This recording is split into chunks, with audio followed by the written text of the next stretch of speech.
Intel have just hosted their launch event for their new range of desktop CPUs titled Arrow Lake. This is coming on the heels of last month's launch for Lunar Lake, which was mobile chips. Given how close these two launch events are, it's easy to assume they must share technology or specifications or features.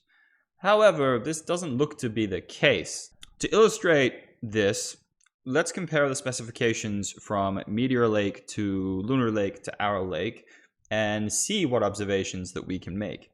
So first up, we have Meteor Lake. This launched in Q4 of 2023. It has an NPU, which is generation 3. It can do 11 tops on the NPU of performance with 34 for the package. The integrated GPU is a generation 1 XE Alchemist chip. It supports Wi-Fi 6E and Bluetooth 5.3. Now we have Lunar Lake, which launched in Q3 of 2024. The NPU is a generation 4. It does 48 tops on the NPU with 120 package wide. The GPU is a generation 2 XE2 Battle Mage, and it supports Wi-Fi 7 and Bluetooth 5.4. And lastly, we have Arrow Lake, which launched in Q4 2024. Its NPU is Gen 3, 13 tops on the NPU, 36 on the package. The integrated GPU is a Generation 1 XE Alchemist, and it supports Wi-Fi 6E and Bluetooth 5.3. As you can see on the screen, Arrow Lake is more similar to Meteor Lake than Lunar Lake. Despite being the latest launch from Intel, it is outdone by its low-powered laptop version, Lunar Lake. I think it's fairer to compare Arrow Lake and look at that as being the desktop version of Meteor Lake. I will add in here that both Lunar Lake and Arrow Lake do have something in common.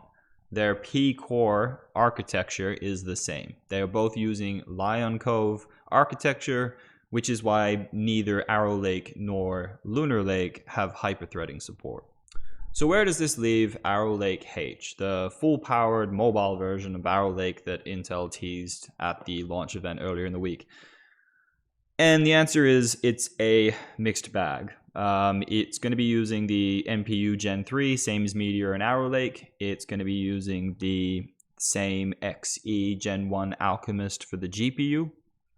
However, it will be sporting Wi-Fi 7, and it will also sport Bluetooth 5.4, the same as Lunar Lake. But I'm sure we'll talk more about Arrow Lake H next year closer to its launch. So there's a few observations here. Two I can think of off the top of my head. So the first one I want to talk about is the launch schedule. Obviously, Intel is out of sync. Intel themselves have admitted this. There shouldn't have been a Raptor Lake 14th generation. It should have been Arrow Lake and Meteor Lake launching alongside each other. And then this year or early next year would be when we got Panther Lake. Now, there's a rumor going around that Intel are not going to be refreshing their Arrow Lake desktop chips.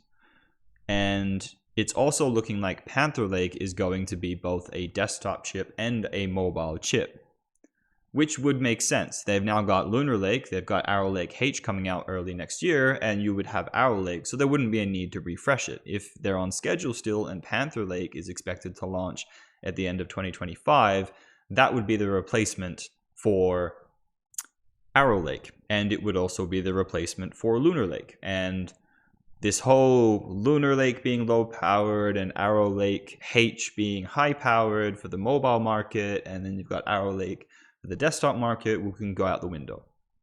There will just be the one architecture, it'll be Panther Lake, and that can be in your desktop and in your laptops, and that'll be that. So the last point, well, the second point, which also just happens to be the last point, is Copilot. Copilot Plus. Copilot Plus is currently only supported on the Snapdragon. Lunar Lake and Strix Point will be getting it in the form of an update. However, given that Arrow Lake and Arrow Lake H are using the Gen 3 NPU that Meteor Lake uses, neither Meteor Lake, Arrow Lake, or Arrow Lake H are going to be able to support Copilot Plus. Microsoft specifies needing 40 tops of AI performance off of the NPU alone.